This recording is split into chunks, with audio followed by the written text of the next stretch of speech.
안녕하세요. 서울에 살고 있는 30대 초반 여자입니다. 지금 나름대로 탄탄한 기업에서 5년째 직장 생활을 하고 있는데요. 얼마 전에 동료가 알려줘서 이곳에 사연을 들었는데 너무 재미있더라고요. 제 상황과 비슷한 사연도 많아서 좋았고요. 그때부터 시간 날 때마다 챙겨 듣고 있답니다. 사실 얼마 전에 결혼식까지 올렸지만 지금은 다시 싱글의 삶을 살고 있거든요. 아무 근심 없을 것 같다는 소리 많이 듣는데 남자 때문에 험한 꼴 제대로 봤네요. 어떤 사연일지 궁금하지 않으신가요? 혹시 지인이 알아볼까봐 좀 부끄럽기도 한데 용기 내서 한번 털어놔 볼게요. 태어났을 때부터 쭉 한 동네에서 살았어요. 부모님께서 어릴 때도 그 동네에서 사셨고 그때부터 지금까지 이사 가지 않고 계속 살고 있죠. 그래서 외가 쪽과 친가 쪽에서 물려주신 아파트 세 채가 이 동네에 있답니다. 할아버지께서 지내셨을 때만 해도 그렇게 비싸지 않았는데 이젠 대한민국에서 제일 땅값 비싼 지역이 되었네요. 부모님께서는 항상 운이 좋았다고 감사하면서 살아야 된다고 말씀하시곤 했답니다. 그래서인지 어릴 때부터 별로 부족함을 느끼지 못했어요. 매사 그냥 편안하고 여유롭게 살려고 하는 편이고요. 부모님께서 공부를 잘하라거나 좋은 직업 가지라고 압박하시지 않아서 가능했죠. 어느 날 친구가 남자를 소개시켜준다고 하더라고요. 그냥 한번 만나봤는데 그 사람이 바로 전 남편이었어요. 고객님이 갑자기 소개팅을 시켜주신다고 해서 반신반의했거든요. 그런데 지금 보니 나오길 잘한 것 같아요. 정말 반갑습니다, 세아 씨. 아, 네. 저도 잘 나온 것 같은데요. 세무사 하신다고 들었어요. 제 친구가 좀 까다롭게 굴죠? 성격이 깐깐해요. 아닙니다. 엄청 잘 대해주세요. 다행히 마음에 드셨는지 제 일 처리를 좋아해 주시더라고요. 역시 깐깐하신 분이라 우리가 잘 어울릴 거라고 딱 한눈에 아셨나 봐요. 저를 너무나 잘 아는 친구라서 잘생긴 남자를 소개시켜줬더라고요. 그만큼 남편은 훈남 이상으로 준수했고 성격도 다정했답니다. 그래서 그런지 첫 만남부터 눈에 불꽃이 튀었어요. 그렇게 1년 정도 서로한테 푹 빠져서 연애를 했습니다. 우리가 만난 지도 좀 됐는데 자기는 결혼 생각 없어? 나는 이제 30이 넘으니까 좀 생각이 많아지네. 나도 우리 자기랑 결혼하고 싶지. 근데 그 전에 말해야 할 게 있어. 무슨 말인데 그렇게 뜸을 들여? 갑자기 막 무서워지려고 해. 우리 가족이랑 집안 상황에 대해서야. 가끔 자기 말 들어보면 강남에 살고 부모님도 경제적으로 여유 있으신 것 같더라.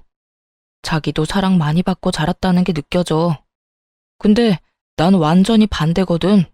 거의 개천에서 용난 케이스라고 할까? 그래서 자기한테 우리 집 얘기하기가 좀 그렇더라고.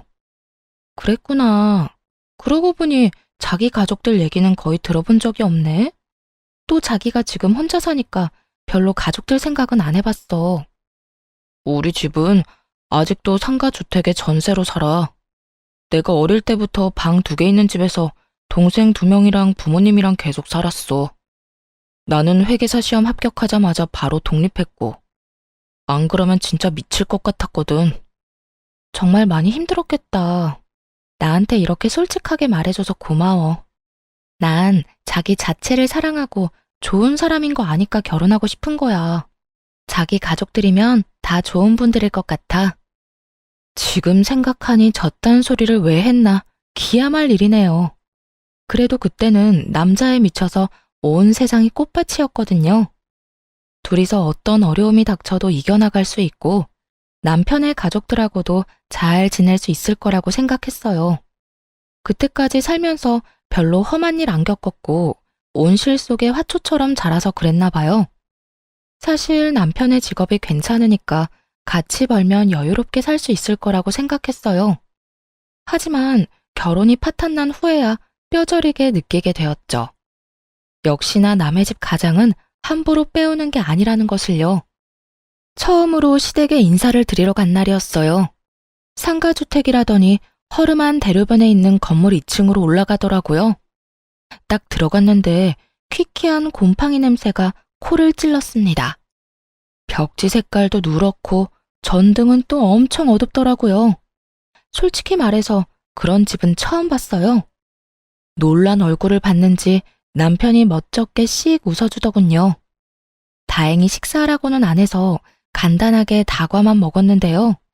시부모님과 시동생들은 다들 순박하고 성격도 좋아 보이더라고요. 우리 잘난 아들이 선택한 며느리라면 당연히 좋은 사람일 거라고 생각했다. 역시나 아주 참하고 예쁘구나. 잘 왔다. 보다시피 우리 집이 그렇게 사정이 좋지는 않아. 찬욱이가 아직까지 우리한테 용돈 주고 있고, 그래서 결혼 준비할 때 목돈을 줄 수도 없을 것 같구나. 우리는 아무것도 바라지 않으니 걱정 말고 너희 원하는 대로 준비하거라. 우리도 무슨 옷 사달라느니 그런 말 안 할 테니 걱정하지 말아요, 새언니. 오빠한테 들었는데 새언니는 엄청 귀하게 자란 것 같더라. 강남에 산다면서요? 아, 엄청 잘 살거나 부자인 건 아니에요. 운 좋게도 아버지께서 집을 저렴할 때 잘 사신 것 뿐이죠. 그래, 결혼 준비하려면 할 게 엄청 많다며? 돈으로 도움은 못 줘도 어려운 거 있으면 언제든지 연락하렴. 내가 여러 방면으로 알아봐 줄 테니. 그렇게 본격적으로 결혼 준비를 하기 시작했어요. 예약할 것도 많고 알아볼 것도 많아서 머리가 터질 것 같더라고요. 그 와중에 갑자기 시모에게서 전화가 왔어요. 지금 회사 앞이라면서 근처 커피숍에서 만나자고 하더군요. 좀 불편한 마음으로 얼른 커피숍으로 갔죠. 왜 여기까지 왔을까? 궁금하기도 했지만 아직 결혼하기 전이라 좀 어려웠거든요. 커피숍에서 단둘이 마주했는데 시모의 표정 차갑더라고요. 남편의 집에서 만났을 때와는 사뭇 다른 모습이었어요. 내가 근처 왔다가 한번 들러봤다. 그때 중요한 걸 안 물어본 것 같아서 말이야. 너희 신혼집은 어디로 구할 거니? 전세로 할 거야, 매매로 할 거야? 아, 오빠가 5천 정도밖에 모은 돈이 없다고 하더라고요. 사실 저도 그렇게 많이 모으지는 못해서요. 우선 신혼부부 특공으로 최대한 대출받아서 매매하려고 하고 있어요. 그래? 이왕이면 찬욱이 회사랑 가깝고 평수가 큰 신축 아파트 어떻겠니? 그래야 가격도 많이 오르고 여러모로 좋잖아. 네? 저희는 그냥 20평대로 생각하고 있어요. 일단 위치가 중요하니까 서로의 회사 중간에 있는 곳을 찾고 있거든요. 꼭 신축이 아니어도 되고요. 신혼 특공으로 한 번밖에 없는 기회인데 그렇게 날리면 되겠니? 내가 괜찮은 신축 아파트 2개 알아봤어. 여기랑 여기거든? 친구들한테 알아보니 나중에 값도 많이 오를 것 같더라. 여기 한번 잘 생각해봐. 2개의 아파트 모두 시댁이랑 엄청 가까운 데다가 30평대 후반이더라고요. 아직 둘뿐인데 그렇게 큰 아파트에 살 이유가 없었죠. 또 제 회사랑은 완전히 반대편에 있는데 거기에 살고 싶겠어요? 무엇보다 시댁이랑 가깝다는 점 때문에 제일 거부감이 생기더라고요. 그래서 그냥 일단 둘러댔죠. 우선은 오빠랑 말을 해볼게요. 근데 너무 넓은 곳은 관리하기 힘들 것 같아서요. 저도 봐둔 아파트가 있어서 그거랑 한번 비교해 볼게요. 너도 실물을 직접 보면 좋다고 할 거야. 아니면 이번 주말에 찬욱이랑 같이 와서 한번 둘러볼래? 내가 잘 아는 부동산 지인이 있거든. 얼마나 집요하게 계속 물고 넘어지시던지 애 둘러서 거절하느라 정말 힘들었습니다. 근데 웃긴 게 마치 짠 것처럼 남편도 그 아파트를 은근슬쩍 계속 말하더라고요. 나도 아파트 좀 알아보긴 했거든. 근데 어머니가 알려주신 그 아파트가 제일 괜찮은 것 같더라고. 어차피 대출받을 건데 좀 넓은 게 낫지 않아?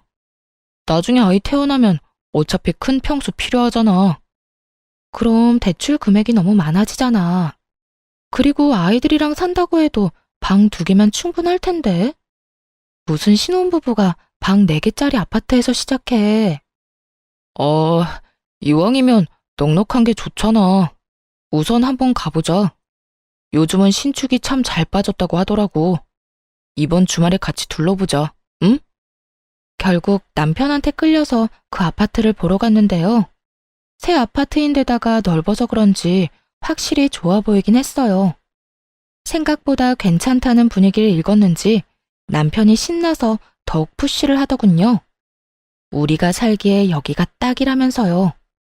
근데 너무 넓고 우리한텐 과한 것 같아.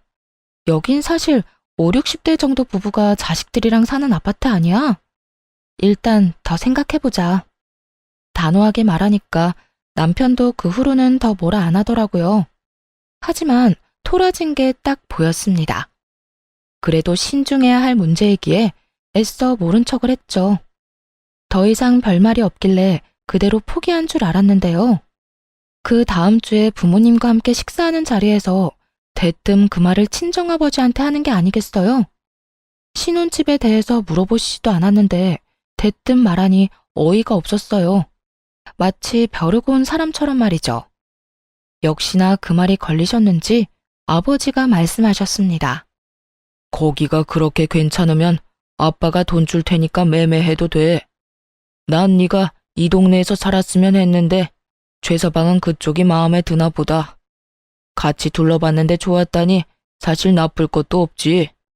싫어요. 거긴 너무 넓고 시댁이랑도 가까워요. 더군다나 우리가 집 사는데 왜 아빠가 돈을 줘요? 진짜 괜찮아요. 하나뿐인 외동딸이 결혼하는데 아빠가 그 정도도 못 해주겠어? 사실 네가 우리 집 근처에서 살고 싶다고 하면 아파트 하나 그냥 주려고 했었어. 근데 다른 동네가 좋다니 아쉽지만 아빠가 그 정도 선물은 할 수 있지. 최서방한테는 내가 아는 은행에서 저렴하게 대출해줬다고 하고 매매해. 괜한 부담은 갖지 말고. 몇 번이나 거절했지만 부모님이 계속 말씀하셔서 마음이 흔들리더라고요. 결국 아버지가 1억을 뺀 나머지 매매 금액을 빌려주시기로 했어요. 남편한테는 아버지가 시킨 대로 말했죠. 아버지 친구가 은행 지점장이라서 대출 이자를 엄청 괜찮게 쳐주신대. 그래서 거기에 내 이름으로 대출 받으면 될 것 같아. 그래? 진짜 잘 됐다. 역시 내가 장가 하나는 잘 간다니까. 처갓집이 능력 있으니까 도움을 많이 받네. 진짜 고마워, 자기. 어차피 빌리는 건 똑같은데 뭐. 대신 대출이자 더 낼 테니까 아파트는 내 명의로 하는 게 어때? 그건 좀 아니지 않아? 차라리 이자를 내가 더 내고 내 명의로 하면 모를까. 그건 절대 안 돼. 무조건 공동 명의로 해야지. 남편은 생각보다 훨씬 더 화를 내면서 절대 안 된다고 펄쩍 뛰더라고요. 반대할 줄은 알았지만 사실 제 입장에선 좀 억울하죠. 우리 아버지가 90% 정도 돈을 대주는 건데 아버지 명의로 해야 할 판 아닌가요?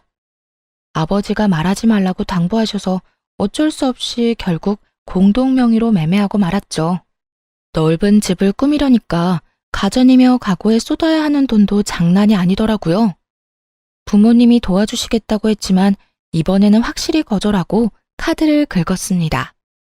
그 와중에 시댁은 진짜 100만 원도 안 보태주시더군요. 뭐 사실 그런 집에 사시는 걸 봤으니 서운한 마음도 안 들었어요. 어차피 다 알고 시작한 거니까 괜히 기대하지 말자고 생각했죠. 그냥 착한 시댁 식구들과 좋은 가족이 되었으면 좋겠다는 바람뿐이었어요. 그래도 신혼집이 시댁이랑 걸어서 20분 거리라 너무 가까워 걱정이 되긴 했어요. 혹시 아무 때나 찾아오면 어쩌나 하고요. 왜 불안한 예감은 틀리지 않는지 그 걱정은 빠르게 현실이 되었답니다. 신혼여행에서 돌아온 날부터 매일 시모가 전화해서 언제 집들이 할 거냐고 묻더군요. 아직 집 정리도 안 끝났고 여행에서 막 돌아와 정신이 하나도 없는 상태인데 얼마나 재촉을 하던지 결국 그 다음 주말에 바로 집들이를 하게 됐죠. 여기가 우리 아들 집이란 말이야? 세상에 드라마에나 나올 법한 집이네. 진짜 너무 좋다. 역시 새 집이 다르다니까. 내 말 듣기를 잘했지? 오빠, 집 진짜 좋다. 와, 스타일러도 있네. 새언니네가 역시 좀 사나보다. TV도 완전 비싼 거네. 우리 집 콧구멍만한 TV만 보다가 이거 보니까 완전 극장이다, 극장. 시댁 식구들은 집들이 내내 아주 떠들썩했어요. 근데 진짜 웃긴 게 뭔지 아시나요? 집들이 온다면서 주스 한 병도 안 사왔더라고요. 저는 시댁 식구들 온다고 진짜 준비 많이 했거든요. 음식 재료들 사서 하루 종일 요리하고 배달 음식도 시켰죠. 근데 정성스럽게 준비한 건 쳐다도 안 보고 30분 넘게 이 방 저 방만 다니면서 집 구경하는데 여념이 없더라고요. 뒤늦게 저녁을 먹는데 다들 얼마나 개걸스럽게 먹던지 며칠 굶고 온 줄 알았네요. 집이 좋으니까 음식도 다 맛있다 얘. 이거 네가 한 거 아니지? 다 사온 거지? 넌 좋겠다. 잘난 남편 만나서 이렇게 대골 같은 집에서 결혼 생활 시작하고 말이야. 진짜 복 받은 줄 알아. 그러게 말이야. 우리 오빠 완전 인생 역전했네. 나도 여기 살고 싶어. 오빠, 우리 집 가기 싫어. 가면 너무 우울하단 말이야. 여기 있다가 가면 더 우울할 것 같아. 그건 안주인인 새언니한테 물어봐야지. 여기 남는 방도 많은데 한번 말이나 해봐. 그나저나 여기 공동명의로 한 거 맞지? 찬욱이 너 등기부등본 좀 떼서 가져와라. 진짜 맞는 거지? 그런 건 확실하게 해야 된다. 어째 점점 기분이 나빠지더라고요. 마치 자기들이 이 집을 산 것처럼 말하는데 어이가 없었죠. 솔직히 우리 아버지 돈으로 산 건데 말이에요.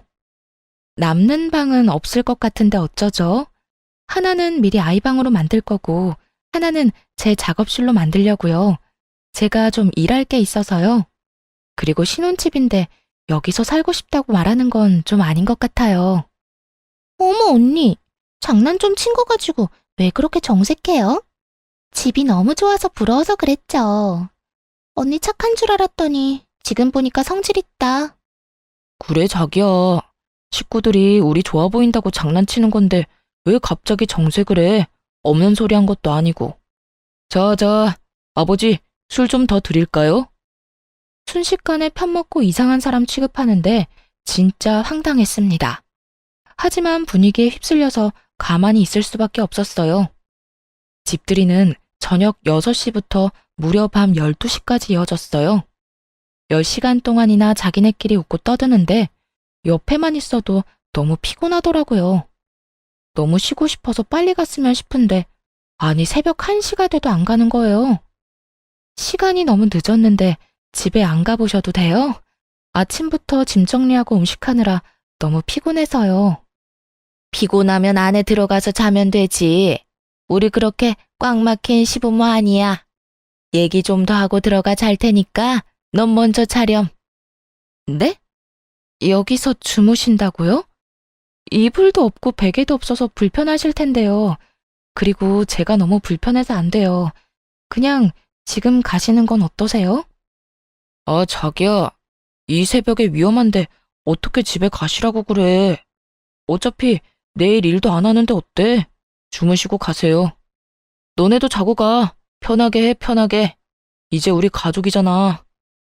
남편도 거나하게 취했는지 저 소리만 반복하다가 거실에 푹 쓰러져서 자더군요. 그러자마자 마치 짝이라도 한 듯이 시모랑 시누이가 방으로 쏙 들어가는 거 있죠?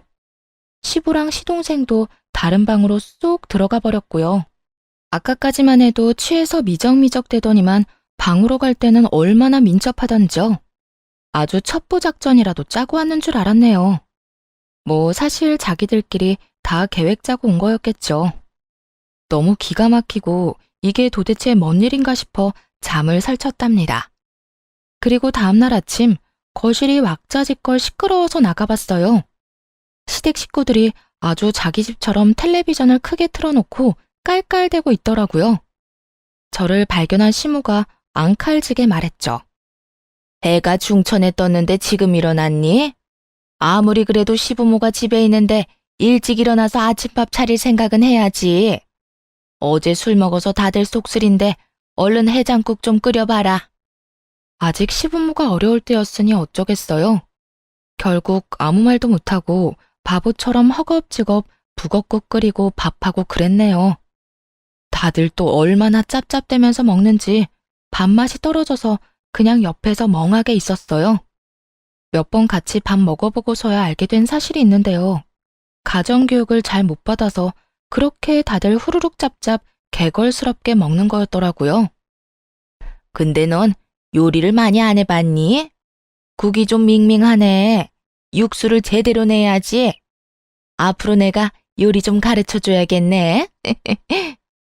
우리 엄마 요리 진짜 잘하거든요. 앞으로 새언니가 많이 배워야겠다. 국이 그냥 맹물 같네.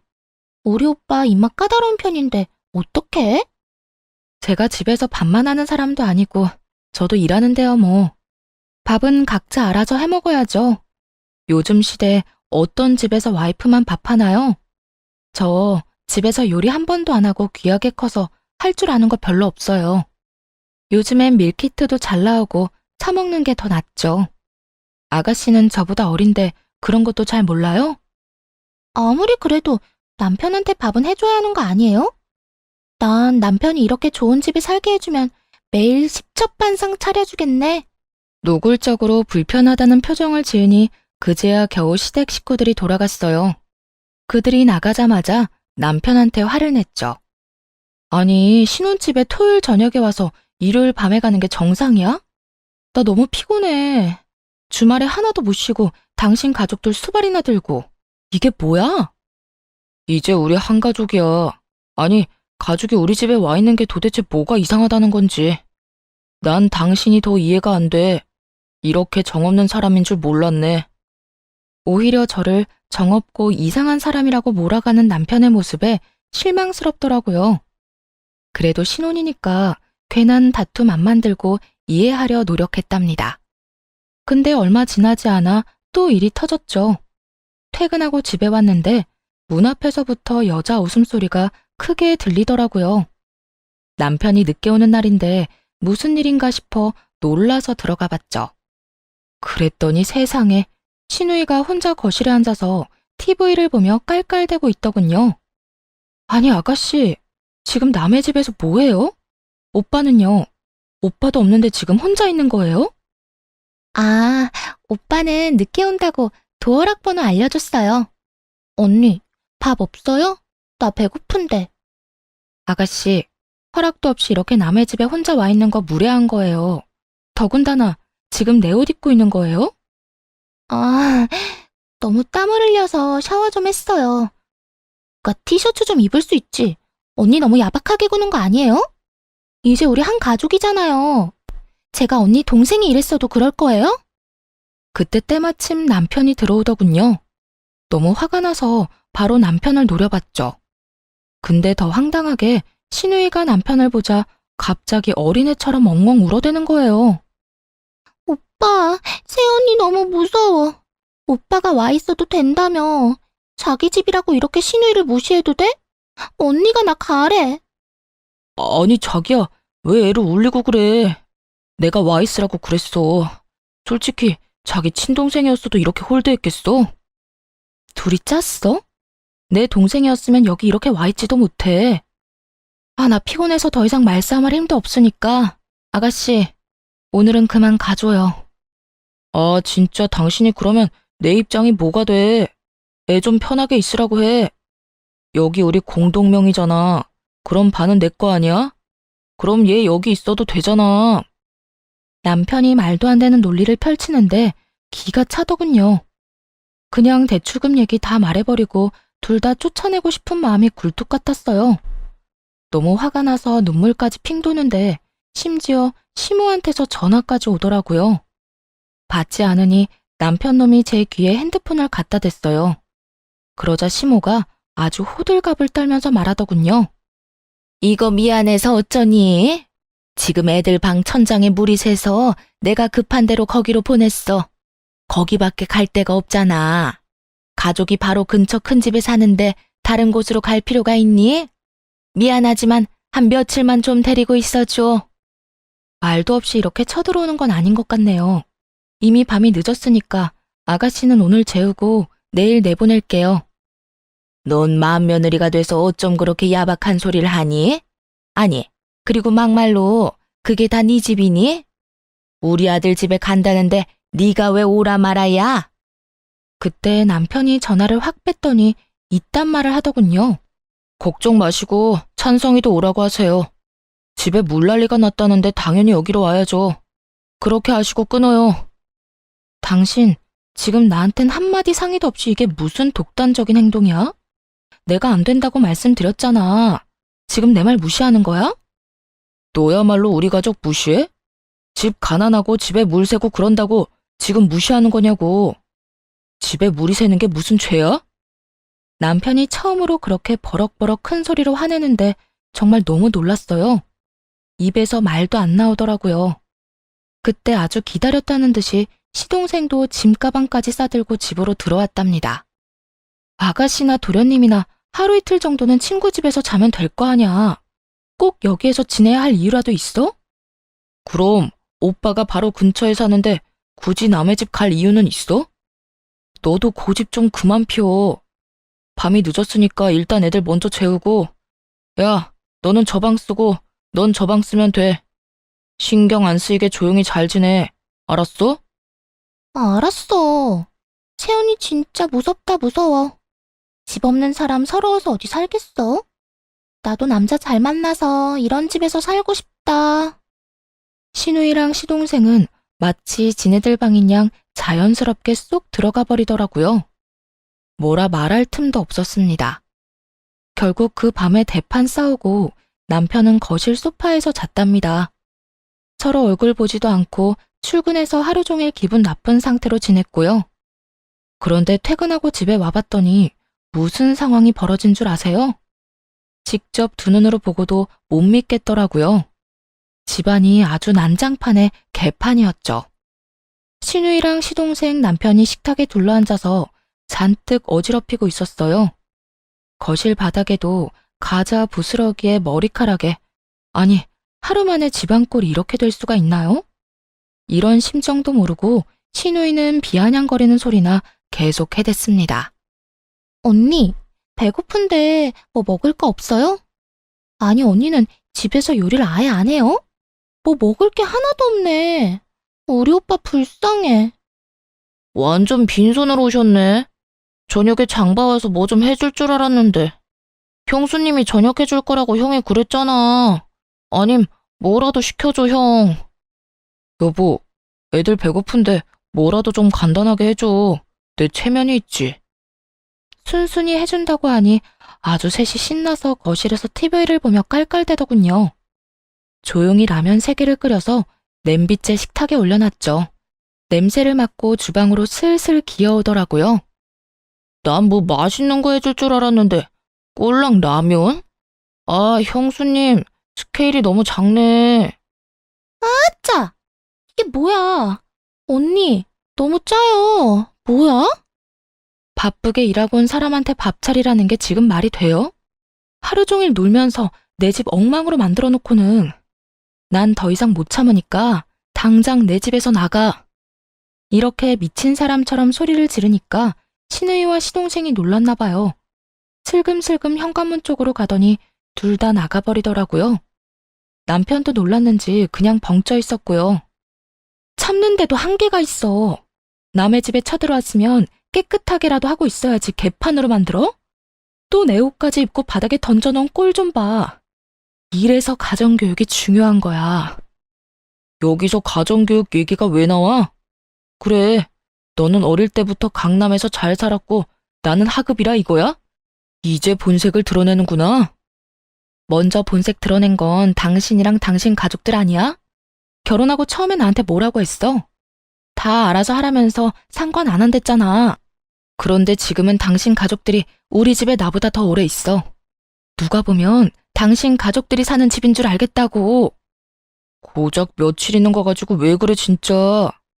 내가 너 때문에 우리 가족 볼 면목이 없어. 장인 장모가 이 집에 와 계신다고 생각해봐. 그러면 네가 그때도 이딴 식으로 행동했을까? 몇 번을 말해. 그런 상황 자체를 안 만든다고. 당신 가족들이 들락거리느라 우리 부모님은 아직 여기 와보지도 못하셨어. 그건 알고서 지금 그딴 말을 하는 거야? 그 후로 2주 넘게 남편이랑 눈만 마주치면 싸웠어요. 남편만 봐도 너무 스트레스를 받아서 일부러 야근하고 늦게 들어왔고요. 어차피 방도 많겠다. 남편한테 다른 방 가서 자라고 해버렸죠. 남편과 시댁 식구들의 행동에 질려버려서 정이 뚝뚝 떨어졌거든요. 시댁 인간들도 더 이상 연락 안 하길래 이제 좀 잠잠해지려나 했는데요. 그게 폭풍 전야였다는 걸 그땐 알지 못했죠. 남편의 생일이 다가오자 어떻게 해야 될지 혼자 고민을 했어요. 하루에 한마디도 안 섞을 정도로 사이가 안 좋아졌거든요. 남편도 여전히 냉랭하게 대하길래 될 대로 되라 하고 그냥 아무것도 안 했죠. 근데 남편 생일날 퇴근하고 집에 가보니 어떤 일이 벌어진 줄 아세요? 세상에, 시댁 식구들이 다 와 있는 거 있죠? 아주 잔치라도 하는 것처럼 떠들썩 하더군요. 시모는 제 집인 양 주방에서 신나게 요리를 하고 있었고, 나머지 시댁 식구들과 남편놈은 거실에서 껄껄대면서 텔레비전을 보고 있더라고요. 더 웃긴 건 아무도 저한테 인사조차 하지 않았다는 거예요. 주방에서 요리하는 시모를 보니 제가 산 주방 도구들을 마구잡이로 쓰고 있더군요. 그 모습을 보니까 화가 확 나더라고요. 지금 뭐 하세요? 온다고 말도 없으셨잖아요. 이건 다 뭐예요? 우리 장남 생일인데 마누라인 네가 아무것도 안 하고 있다잖니. 엄마인 나라도 미역국을 끓여줘야지 어떡하니? 내가 못나서 우리 아들이 마누라한테 미움을 받는다는데. 그리고 우리가 간다고 미리 말했으면 네가 올시구나 하고 오라고 했겠어? 또 저만 나쁜 사람 만드시네요. 생일 때문에 온다고 하셨으면 저도 같이 준비하든가 외식을 하든가 했겠죠. 저 사람도 오늘까지 아무 말 안 했어요. 네가 찬바람 쌩쌩 불고 무서워 죽겠다는데 뭔 말을 하겠니? 너는 우리가 그렇게 싫으니? 이제 한 가족 아니니? 너 좋아한다는 갈비찜도 하고 밑반찬도 잔뜩 해다가 냉장고에 넣어놨다. 우리 오늘 같이 먹고 얘기 좀 하면서 풀어보자. 시모가 눈물까지 글썽거리면서 손을 잡고 이런 말을 하니 괜히 저도 너무했나 싶고 잘못한 것 같은 마음도 들더라고요. 그래서 시모를 도와서 밥 차리고 다 같이 모여서 저녁을 먹었죠. 시누이가 사온 케이크를 두고 생일 축하 노래도 부르고요.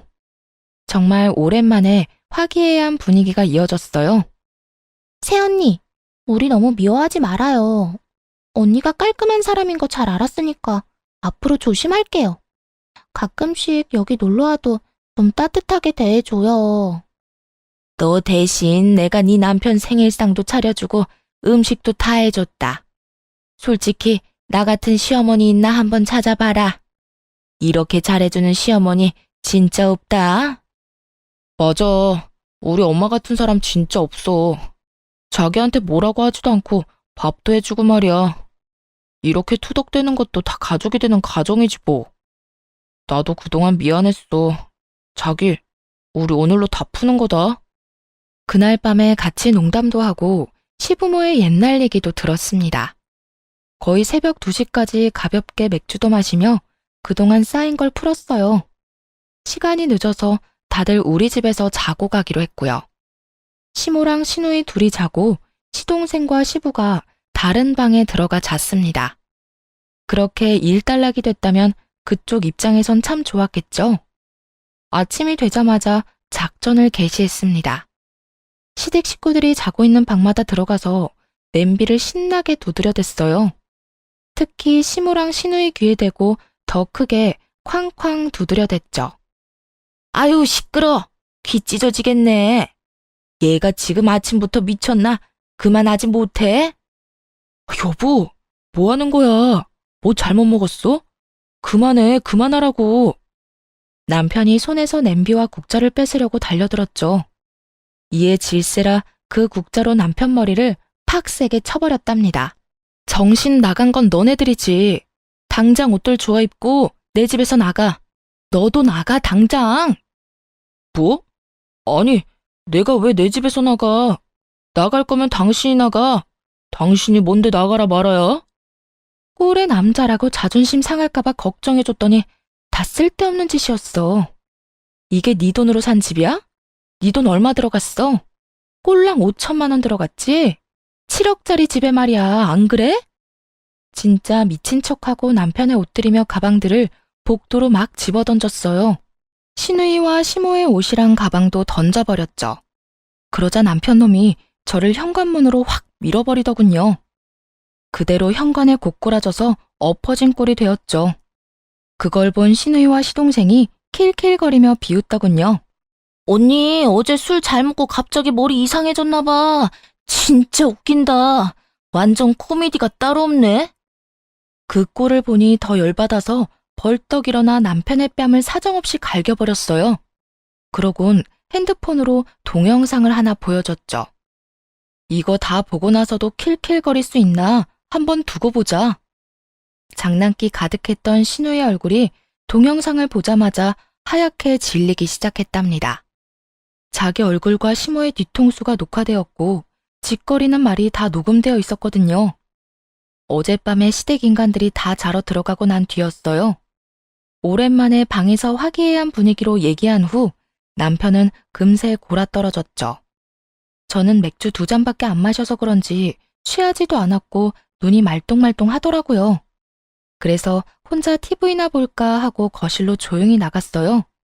근데 시모랑 신우이가 들어간 방 쪽에서 빛이 새어나오고 말소리도 들리더군요. 살짝 그쪽으로 가봤죠. 그런데 그 순간 신우이의 말이 귀를 확 잡아당겼어요. 새언니 진짜 단순해. 그치? 거 좀 비 맞춰줬다고 또 바로 풀리네. 내가 좀 어리숙해 보인다고 했잖아. 여유 있는 집에서 자라서 그런지 애가 의심도 없고 똑똑한 척 해대도 애가 허당이야. 그러니까 이 아파트도 산 거 아니야. 그러게 말이야. 한 달은 계속 밀어붙여야 될 줄 알았는데 여기 사라고 몇 번 말하니까 또 바로 그러자고 하는데 웃기더라. 그 큰돈 대출도 지 아빠 도움받아서 이자 싸게 잘 받았다며? 그래, 우리 찬욱이가 아주 제대로 물었어. 이제 여기로 이사 올 날도 얼마 안 남았다. 맞아. 이대로 한두 달만 잘해주면서 눌러앉으면 계획대로 되는 거지 뭐. 오빠 하나 잘 둬서 드디어 우리도 이런 큰 집에 살아본다. 너무 좋아. 지가 아무리 싫다고 해봤자 어쩔 수 없어. 어차피 공동명의인데 자기 집도 아니잖아. 엄마, 우리 빨리 여기로 이사 오자. 여기 있다가 우리 집 가면 진짜 거지 같아. 빨리 거기 뜨고 싶어 죽겠어.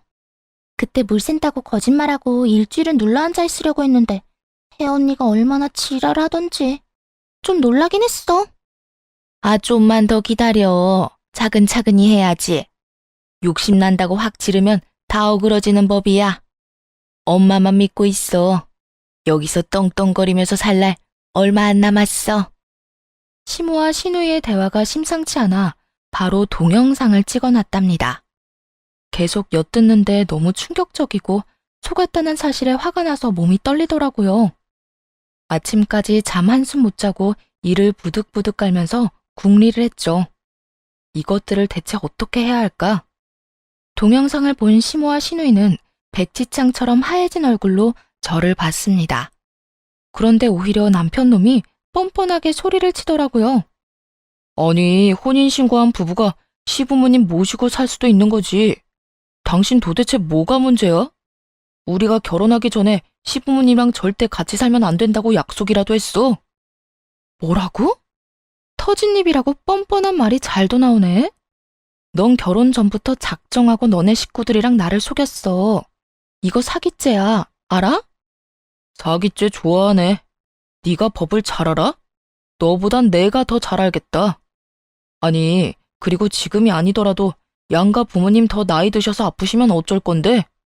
그땐 당연히 우리가 모셔야 하는 거 아니야? 그러기 전에 좀 미리 같이 살면 안 돼?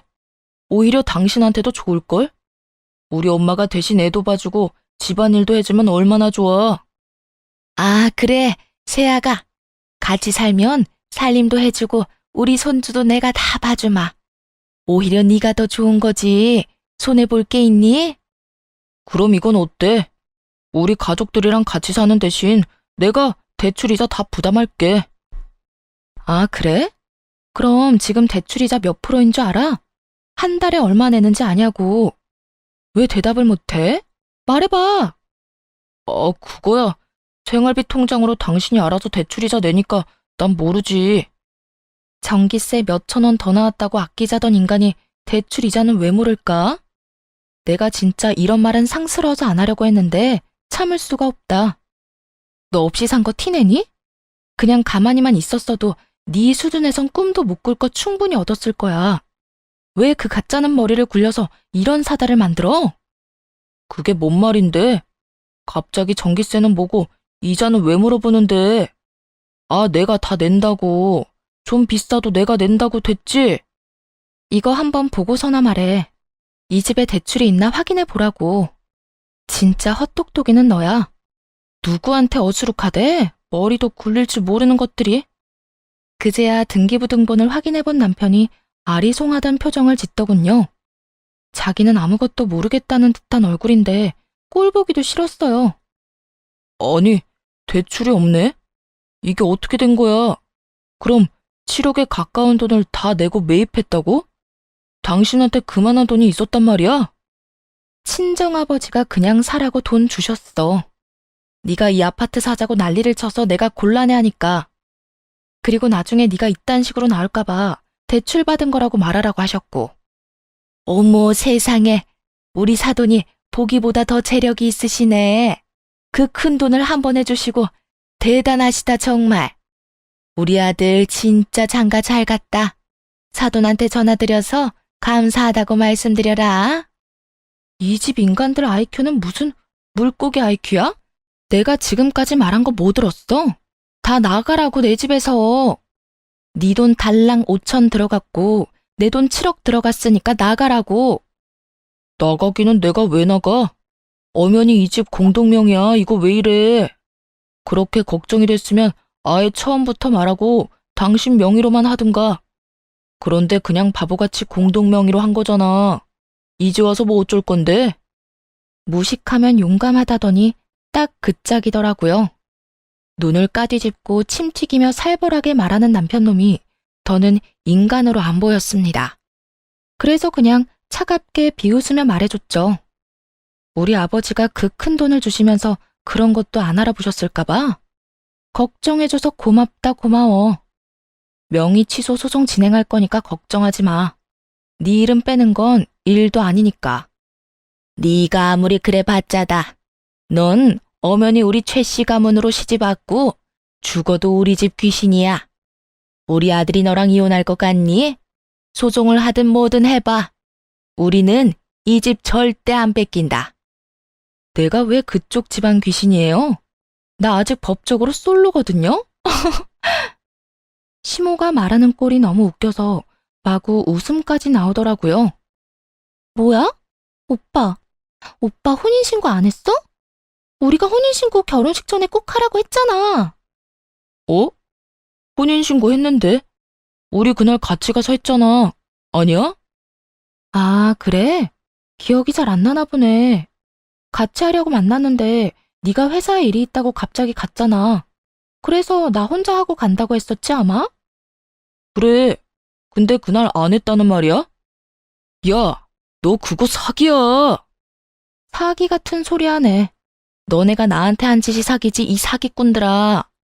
이제 다 알았으면 당장 내 집에서 꺼져. 혼인신고 혼자 하려고 했던 그날 친구한테 전화가 와서 잠깐 통화를 했었어요.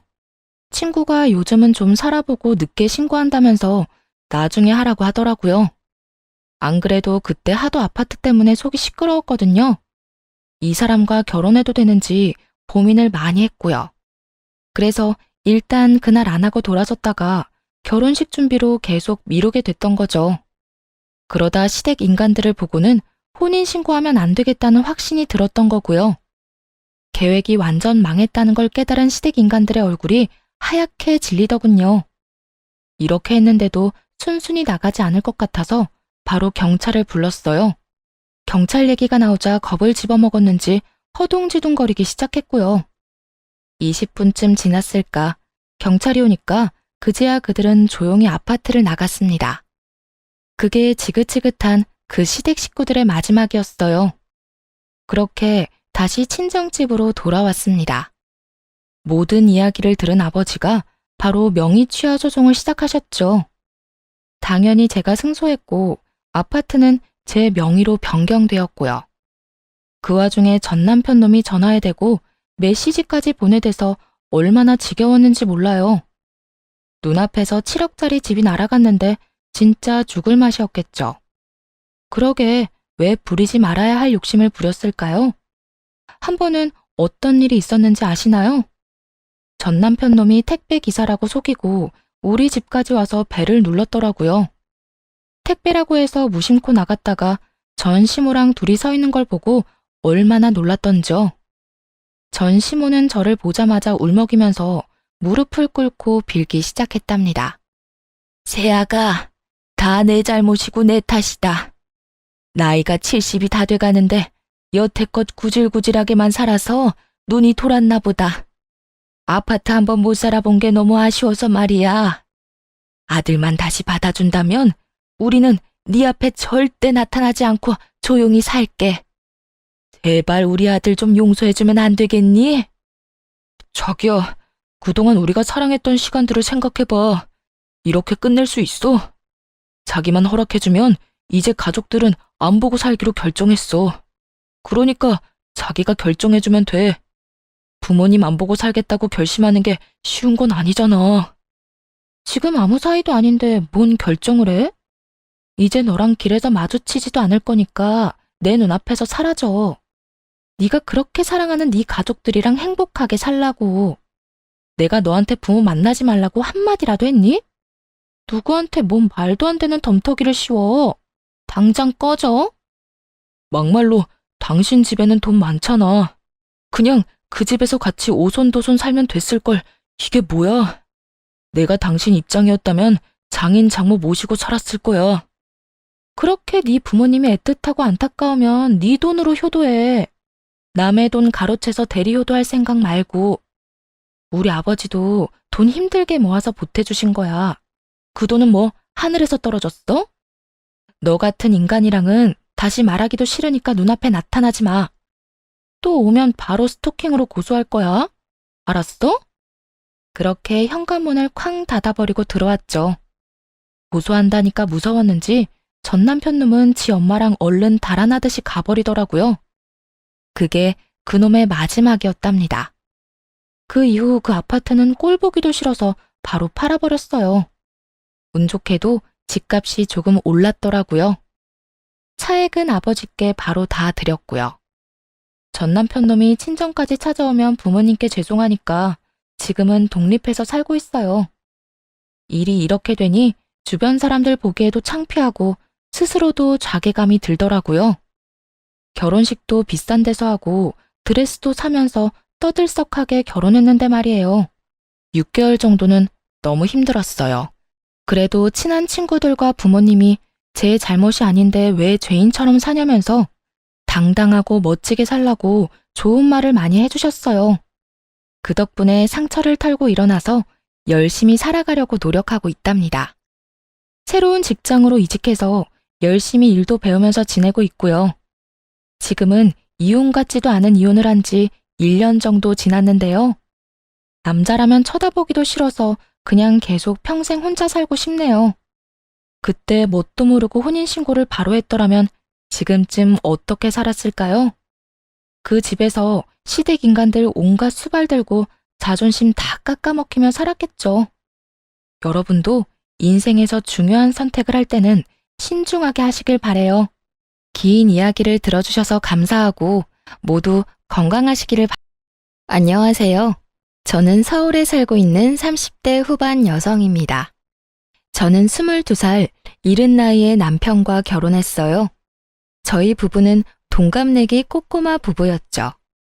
너무 좋아 무턱대고 결혼까지 했어요. 양가 집안에서도 큰 반대는 없었고요. 오히려 어린 나이에 가정을 이루다 보니 지금에 와선 장점도 많았어요. 하지만 단점은 치명적이었죠. 모든 부분에서 서툴렀고 그래서 시모에게 더 많이 휘둘렸어요. 하지만 결혼 자체를 후회하는 건 아니었습니다. 어떤 순간이 와도 남편의 1순위는 저였기 때문입니다. 언제나 믿음을 주는 든든한 남편이 있었기에 오늘의 단단한 제가 존재한다고 생각해요. 그럼에도 불구하고 결혼은 현실이라고 그 모든 순간이 마냥 좋기만 했던 건 아니었습니다. 시모는 좀처럼 친해지기 어려운 분이었어요. 엄마와 딸처럼은 못 지내더라도 시모랑 한 가족이 됐으니 최대한 잘 지내고 싶었어요. 그래서 저는 살가운 성격이 아닌데도 시모와 친하게 지내고 싶어서 갖은 노력을 많이 했어요. 시모는 예쁘게 봐줄 법도 한데 그런 제 노력에도 매사에 냉정하고 퉁명스럽기 그지없더라고요. 그렇다고 시모를 원망하거나 미워하지는 않았어요. 시간이 지난 지금에서야 좀 원망스럽기는 한데 그때 어린 저는 오히려 제 자신을 탓했었거든요. 스스로 내가 좀 더 야무진 며느리면 좋았을 텐데 하고 매일 자책하고 속상해했어요. 시집와서 시모한테 가장 많이 들은 말은 너는 어려서 뭘 모른다는 라는 말이었어요. 초반에는 정말 생활력 가지고도 엄청 구박받았죠. 시모는 제가 친해지려고 노력하면 할수록 벽을 두는 스타일이었어요. 제가 매년 생일 때마다 직접 끓인 미역국과 갖은 음식들을 차려줘도 시큰둥했죠. 그렇게 10년 넘는 생활을 함께 지내다 보니 웬만해서는 저도 상처받지 않았어요. 시모에게 고맙다는 그 말 한마디 듣는 데에 저는 10년이나 걸렸죠. 그래서인지 그냥 시모는 원래 저렇게 시니컬한 사람이구나 적응해버렸어요. 시모가 좀 서운하게 대해도 나한테만 무뚝뚝한 사람이 아니니까 하며 잘 넘길 수 있었고요. 시모는 남편에게도 고맙다거나 사랑한다는 말을 잘 하지 않는 사람이었거든요. 그래서인지 몰라도 남편과 저는 서로에게 사소한 거라도 표현을 더 잘했던 것 같아요. 서로에게 부족한 결핍 같은 걸 굳이 말하지 않아도 느끼고 있었으니까요. 무엇보다 남편이 시모를 언제나 가족처럼 챙겨줘서 고맙다고 말해줄 때면 저에겐 그게 너무나 큰 힘이 됐죠. 이제 40대를 바라보는 저도 이젠 살림왕이 됐고 시모도 예전처럼 저를 혼내거나 윽박지르진 않았어요. 어쩌면 어릴 때는 어린 마음에 시모에게 무조건 잘 보이고 싶었고 예쁨 받고 싶어서 노력하는 바람에 더 못 친해졌는지도 몰라요. 나이 들수록 좋은 모습만 보이려고 애쓰지 않고 오히려 가식 없이 자연스럽게 지냈죠. 제 주변만 둘러봐도 시댁이랑 안 싸우면 다행이었지 시모랑 엄청 살갑게 지내는 사람들은 몇 없더라고요. 그래서 저는 이 정도면 그 흔한 고부 갈등 없이 평범하게 잘 살고 있구나 싶었어요. 그러다 결혼 10년 만에 저와 시모의 관계에는 큰 변화가 생겼어요. 처음에는 제게 살갑게 대해주기 시작했죠. 그 변화의 계기는 바로 해외여행이었어요. 저희 부부는 사는 게 빠듯해서 신혼여행 이후로 해외여행은 따로 가보지 못했어요. 가까운 국내 여행도 마음먹고 가도 아주 짧게 1박 2일 정도 다녔죠. 그래서 저희는 결혼 10주년 기념으로 해외여행을 계획했어요. 그런데 저는 이왕 떠나는 거 양가 부모님도 함께 모시고 여행 가고 싶더라고요. 그런데 막상 제가 고집했는데 저희 부모님은 일정 맞추기도 어렵고 해외까지 먼 길 떠나고 싶지 않다고 거절하셨어요.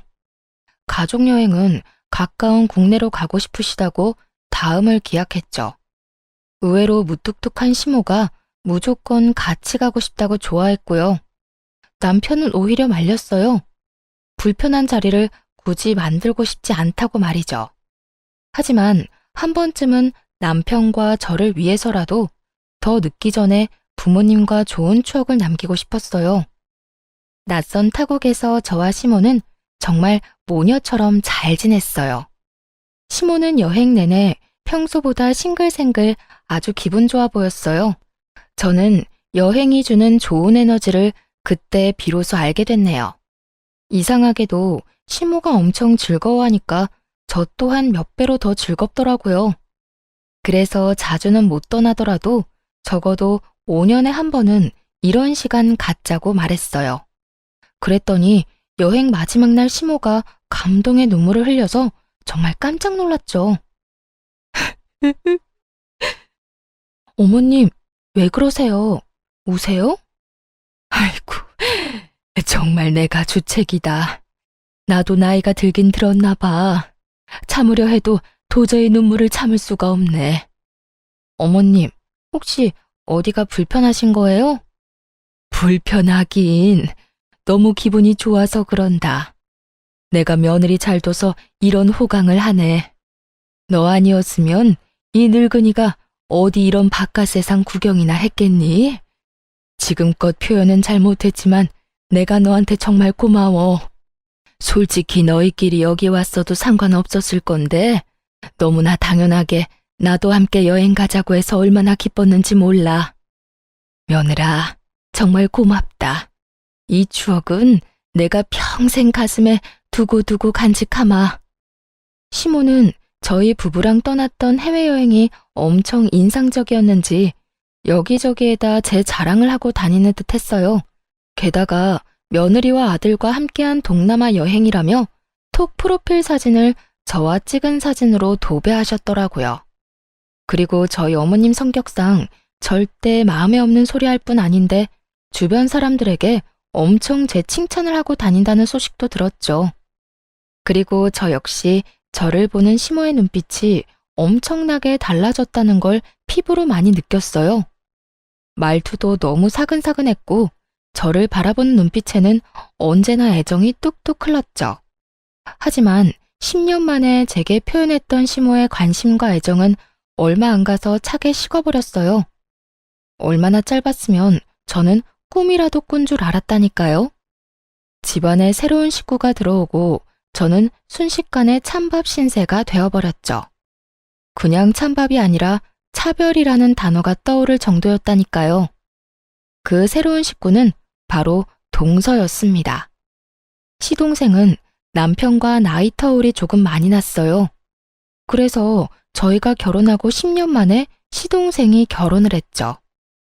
저는 저처럼 어린 나이에 시집온 동서를 보고 잘 지내고 싶었어요. 처음 시집 왔을 때 저도 동서처럼 저렇게 맑았고 어렸겠지 하고 생각하니까 막 더 챙겨주고 싶고 마음이 많이 쓰이더라고요. 남편과 제가 시동생을 키우다시피 해서 저 또한 시동생이 남동생 같은 느낌이 있었는데 동서 역시나 어려서 제 여동생 같은 느낌이 들었어요. 그리고 어려서부터 도련님은 제 험난한 결혼 생활을 봐왔기에 문득 동서가 시모랑 잘 지낼지 걱정이 좀 됐나 봐요. 그래서 저에게 동서 잘 부탁한다고 엄청 신경 쓰더라고요. 형수님, 이 사람 잘 좀 부탁할게요. 아직 기본적인 살림도 잘할 줄 몰라요. 근데 우리 엄마가 워낙 무섭잖아요. 많이 혼나지 않게 착한 우리 형수님이 잘 가르쳐 주세요. 당연하죠. 어느새 다 커서 꼬마 신랑이 됐네요. 걱정 마요.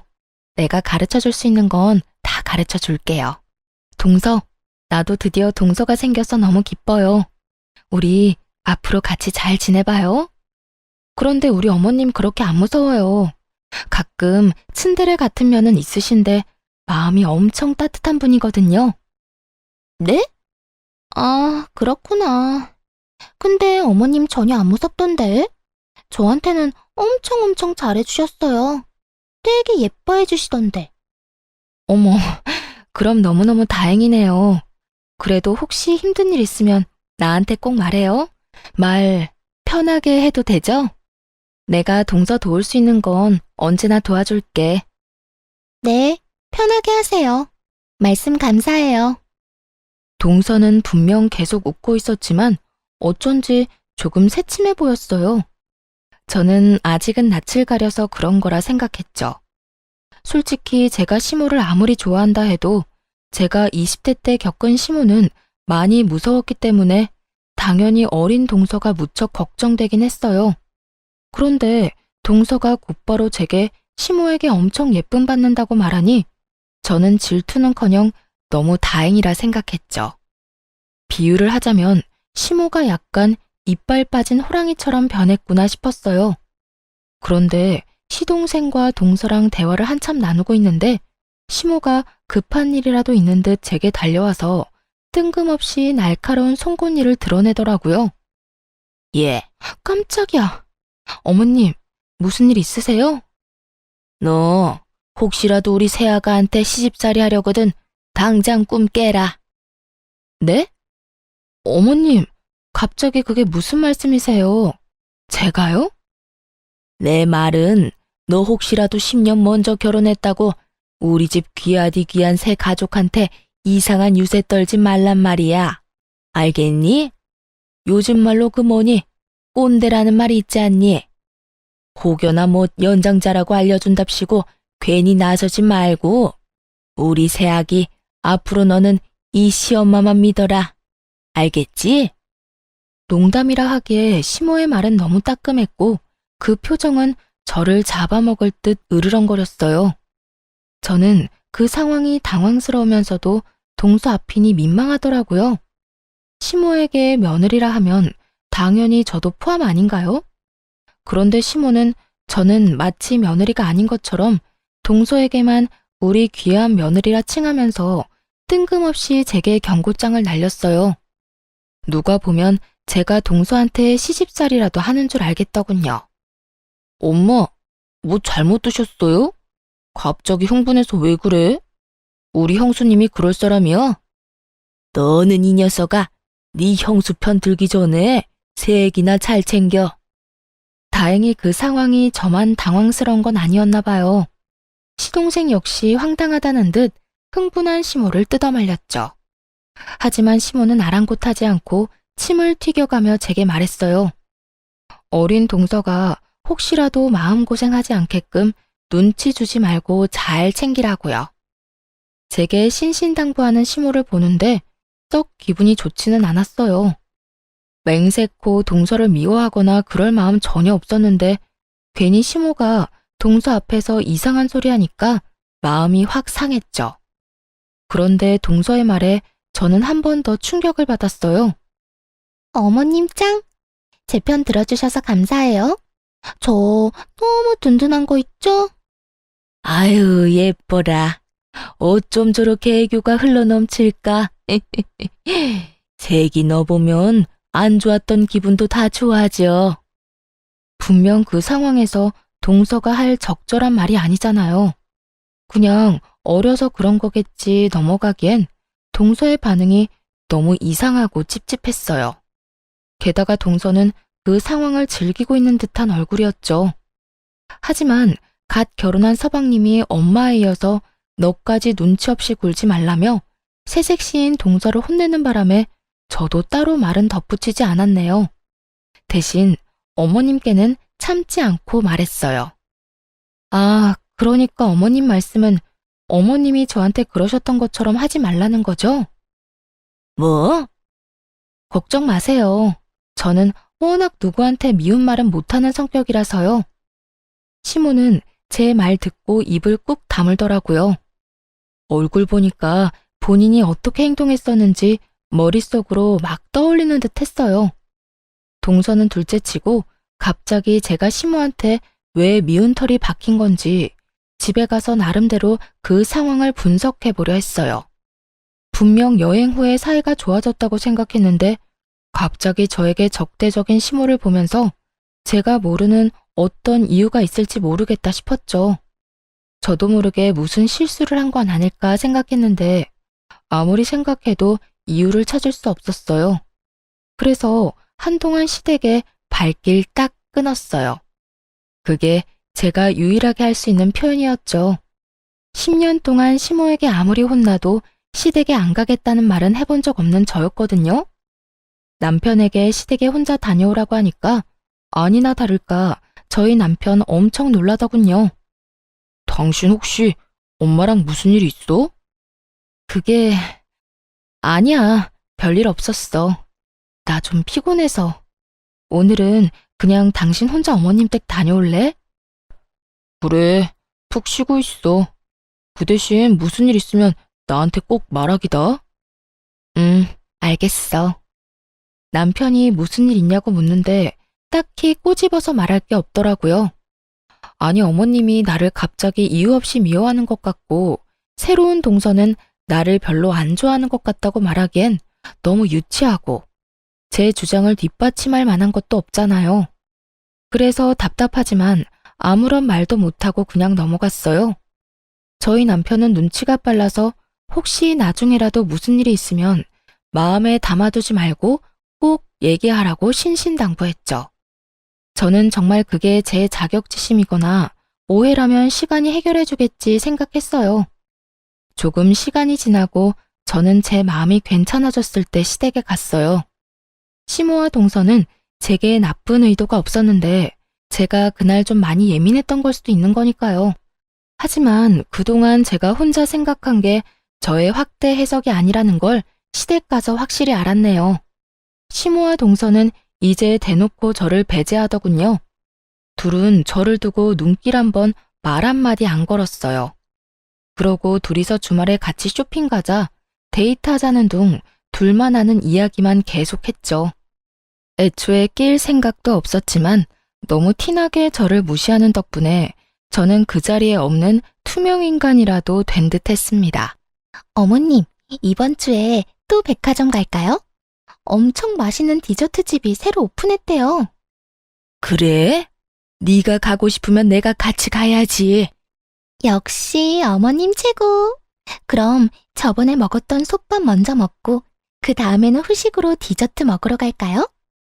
아무렴, 우리 아가 너 하고 싶은 대로 다 해라. 난 네가 좋으면 다 좋아. 요즘 너 때문에 내가 웃는다. 내 친구들이 다 부러워해. 며느리랑 친한 친구처럼 잘 지낸다고 말이야. 진짜요? 저도 친구들이 다 부러워하는걸요? 어머님 같은 시어머니 세상 어디에도 없대요. 아이고, 참 말도 예쁘게 하지. 오랜만에 얼굴 본 저에게는 너 왔냐고 대충 말하더니 동서에게만 대놓고 친근함을 표시했어요. 저는 그냥 생각에 잠겨서 묵묵히 설거지만 했습니다. 설거지만 하고 금방 나가야지 생각했어요. 사실 설거지도 내팽개치고 집에 갔으면 됐는데 세월과 습관이 참 무섭더라고요. 저도 모르게 습관처럼 아무 생각 없이 고무장갑을 꼈거든요. 내가 딸이 없어서 그동안 외로웠어. 아들 둘만 있으니까 얼마나 삭막했는지 몰라. 이제 수연이가 내 딸 되어주는 거다. 저를 옆에 두고 대놓고 동서에게만 딸 어쩌고 하는데 솔직히 저도 사람인지라 너무 서럽더라고요. 제가 동서 나이 때 시모랑 친하게 지내려고 노력하면 땡 하고 찬바람 불었던 시모였으니까요. 그리고 얼마 전까지는 저한테 딸 어쩌고 했던 시모라서 그 심경의 변화가 궁금했어요. 그래서 저는 설거지를 급하게 끝내고 어머님 옆에 일부러 앉았어요. 이후로 시댁에 다시 안 온다고 해도 쌓인 서러움은 다 토해내고 싶었죠. 어머님, 저 조금 서운하라고 해요. 저는요? 저도 좀 껴주세요. 정말 10년 동안 저는 아무런 힘이 안 됐어요. 저번에 여행 다녀와서는 저보고 딸 같은 며느리라고 하셨었잖아요. 시모에게 대놓고 서운한 마음을 내비쳤는데 시모가 말로 제 가슴에 비수를 꽂더라고요. 어머, 너는 갑자기 징그럽게 왜 붓고 그러냐? 나이 어린 동서 앞에서 창피함도 모르고. 에이그, 저리 좀 가라. 왜 옆에 앉아서는? 그리고 그건 여행 가서 잠시 기분 좋아서 그랬던 거지. 시모는 기겁하며 저를 온몸으로 피했어요. 여행 보내줘서 고맙다고 평생 가슴에 간직하겠다며 울었던 사람은 도대체 어디 갔는지 모르겠더라고요. 저는 이제 더 이상의 노력은 하지 않아야겠다 생각했어요. 잘 지내보려는 내 노력들 다 부질없는 거였구나 싶었고요. 항상 나만 진심이었구나. 아주 머리를 세게 맞은 듯 얼얼한데 그때 구박받는 저를 보고 동서가 푹 하고 웃음이 터지는 게 아니겠어요? 그 순간 동서가 어찌나 얄미웠는지 몰라요. 열받아서 한마디 하려는데 급하게 동서 데리고 자리를 뜨는 시모 때문에 뭐라 말도 못했어요. 그래서 저는 되도록 이런저런 핑계를 대며 만날 기회를 피했어요. 신경 끄고 안 보는 게 최선이라고 생각했거든요. 그냥 저희 남편 한 사람만 바라보면서 둘이 오붓하게 잘 살기로 마음먹었어요. 그런데 시모는 그런 제 마음을 아는지 모르는지 어쩌다 한 번씩 만나는데도 그때마다 제 마음에 어떻게든 생채기를 내려고 작정한 사람 같았어요. 굳이 저와 동서를 비교하면서 저를 깎아내리려 했거든요. 시모가 좀 냉정하고 까칠했어도 그렇게까지 모질게 구는 사람은 아니었는데 나이 들어서 노망이라도 든 건지 도대체 왜 저러나 싶었죠. 시부 제사를 지내러 간 날 저는 분통을 터뜨리고야 말았어요. 실은 저 말고 남편이 먼저 시모의 차별에 터졌네요. 아버님 제사라서 저희 부부 나름 최대한 일찍 온 거였는데 시모는 동서랑 거의 다 했다며 투덜거렸어요. 남편은 10년 동안 제가 다 했는데 고작 오늘 한 번으로 너무 그러지 말라고 시모에게 말했죠. 그래서 좀 잠잠해지나 했더니 아니나 다를까 시모는 가만히 있지 않았어요. 우리 장남이 어린 나이에 공무원 합격한 건 정말 잘된 일이야. 하지만 아무것도 모르는 어린 나이에 조건도 안 보고 아무나 하고 일찍 결혼하는 바람에 우리 집이 좀 기우는 느낌이 들었었지. 그런데 이제 새애기라도 우리 집 균형을 맞춰줘서 다행이야. 역시 집안에 며느리가 잘 들어와야 하는 법이야. 나는 우리 새아가 덕에 요즘 살맛이 난다. 결혼할 때도 누구는 텅텅 빈손으로 아무것도 안 해왔지만 우리 아가는 명품 가방부터 시작해서 바리바리 싸들고 왔었지. 시모는 모두가 있는 자리에서 이런 말을 얼굴색 하나 바뀌지 않고 했어요. 시동생이 없었던 터라 동서도 대놓고 그러는 시모에게 좀 놀랐는지 저와 제 남편 눈치를 봤어요. 남편은 처음 보는 시모의 날것인 모습에 꽤나 당황한 듯 했죠. 하지만 제가 아무런 반응을 안 하니까 남편은 금방 이 상황이 처음이 아니란 걸 눈치챈 듯 했어요. 엄마, 지금 이 사람도 있는데 무슨 말씀을 그렇게 하세요? 그건 엄마 아들인 나도 모욕 주는 말이에요. 내가 뭘? 넌 어디 밥상머리에서 엄마한테 큰 소리냐? 아니 어디 내가 틀린 말 했냐? 그렇잖아. 네가 훨씬 아깝잖아. 다 쓰러져가는 식당이나 하는 옆에 내 여식 말고 우리 새애기처럼 든든한 부모 밑에서 넉넉하게 자란 애 만났으면 너도 팔자 진작 폈겠지. 엄마, 그때 당시 나는 뭐 볼 거 있었다고 그렇게 말씀하세요. 나 우리 집 어린 가장에 뭐 볼 거 있었다고요. 이 사람은 평범하기라도 했지만 나는 평범한 수준도 아니었어요.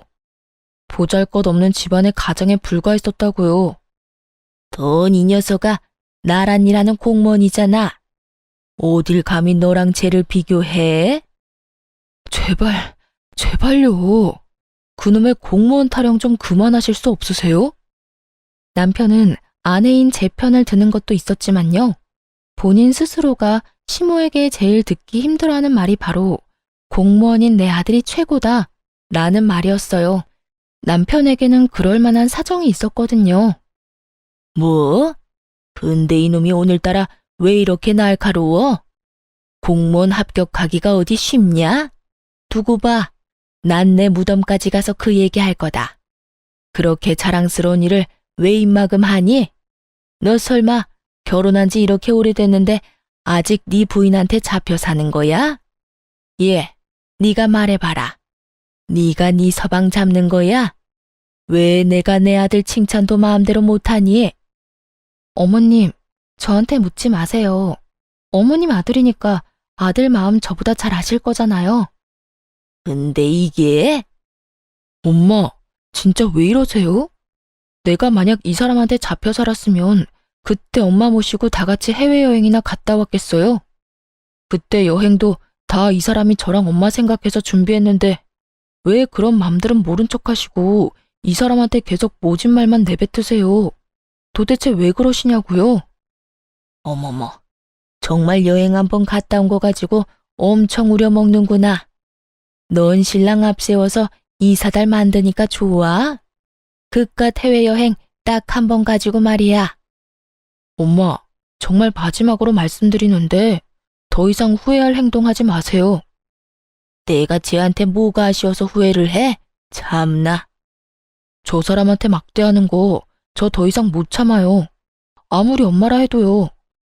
대화가 안 통하는 시모의 남편은 감정을 주체하지 못해서 먼저 가보겠다며 뛰쳐나갔어요. 사실 남편이 제 팔목 잡고 나가려는데 제가 침착하게 할 말이 있다고 남편 먼저 보내고 남았어요. 저도 저지만 이제 남편의 상황을 말해줄 때가 됐다고 생각했거든요. 원래는 남편과 제사 다 끝나고 시모에게 함께 비밀을 밝히기로 했었는데 흥분한 남편은 침착하게 말 못할 것 같아서 제가 혼자 남았어요. 저는 이제는 진실을 알려주고 저와 남편을 지키기로 마음먹었어요. 남편과 저만 아는 비밀이 있었거든요. 제가 그동안 쌓인 말 다 내뱉고 드디어 비밀을 밝히려는데 뒷목 잡고 있는 시모 대신에 동서가 또 눈치 없이 끼어들었죠. 생각해보면 그날 만약 자리에 서방님이라도 있었으면 동서는 그렇게까지 싸가지 없게 끼어들진 못했을 것 같아요. 시동생은 그날 출장 다녀와서 밤늦게 오기로 했었거든요. 형님, 미치셨나봐요, 드디어. 어머님 괜찮으세요?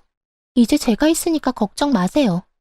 제가 보기엔 어머님 잘못 하나도 없는걸요? 아니, 형님, 이렇게 중간에서 모자 사이를 이간질하면 어떡해요? 아주버님은 10년이나 같이 살았는데 형님 본 모습을 아직도 모르시나 봐요. 아이고, 우리 새애기 말 잘한다. 시모는 나서서 자기 편드는 동서를 두둔했어요. 동서는 저번 일로 제게 앙심을 품었는지 아주 눈에 도끼가 피어오르더라고요. 저는 그래서 이번에야말로 동서에게도 따끔하게 제대로 경고해둬야겠다 싶었어요. 그때는 제가 너무 순한 맛으로 굴었으니까요. 동서야말로 뭐 하는 거야, 지금? 네? 제가 뭘요? 내가 이간질을 언제 뭘 어떻게 했는데? 내가 납득할 수 있게 내가 이간질한 거 당장 다 말해봐. 그렇잖아요. 어머님이 저 예뻐하니까 질투하고 괜히 남편 앞세워서 어머님 곤란하게 만든 거 아니에요?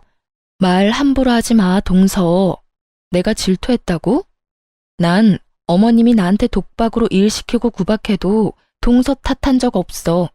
오히려 매번 이런 식으로 중간에서 이간질하는 건 동서 쪽 아니야? 아무것도 모르는 척 해맑은 척 하지만 누구보다 다투는 상황 즐기고 있는 것 같아. 매번 묘하게 웃고 있잖아. 아까도 말야. 어머님이 나 무안 주실 때 입꼬리 올라가더라. 동서는 지금 그런 상황들이 웃겨? 소름 끼치니까 제발 그 표정이라도 숨겨주라. 만약 나였더라면 적어도 내가 끼어있는 입장이었다면 말이야. 화해를 도모하려고 노력은 못하더라도 이렇게 이간질은 안 했을 거야.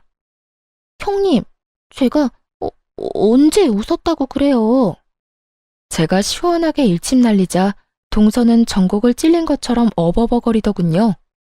그도 그럴 것이 제가 맞는 말만 하니까 꽤나 당황했나 봐요.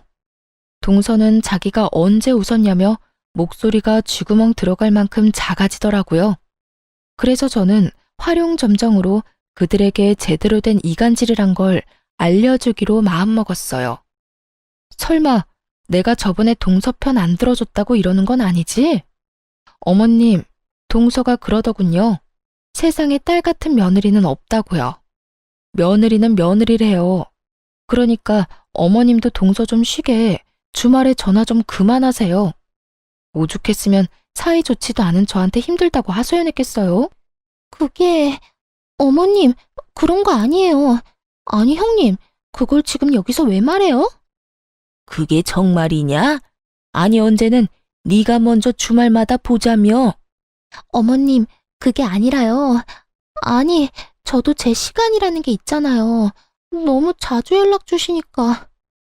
기가 막혀서 그래서 겨우 네 형님한테 내 뒷담화 했냐? 저는 동서에게 더 이상 까불지 말라는 눈빛을 쏘아주고 시모에게도 인사도 없이 시댁을 나왔어요. 흥분한 나머지 결국 남편의 이야기는 꺼내지도 못하고 나와버렸죠. 남편이 말하지 못했던 속사정을 여러분께 지금부터 알려드릴게요. 남편은 늘 저와 친정 부모님께 받기만 했다며 미안해했어요.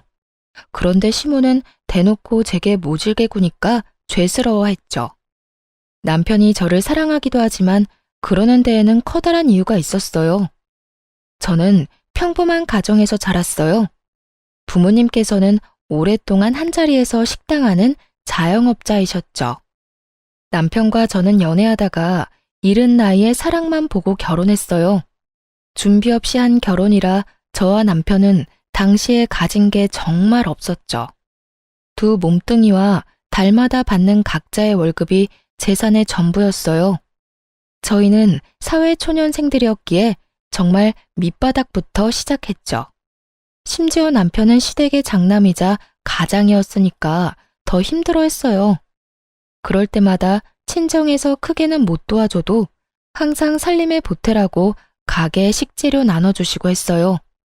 시모는 예단도 제대로 안 해온 집안이라고 저희 집을 비난했지만 남편은 저희 숨통 트이게 해준 게 저희 친정 부모님이라고 생각하고 있었죠.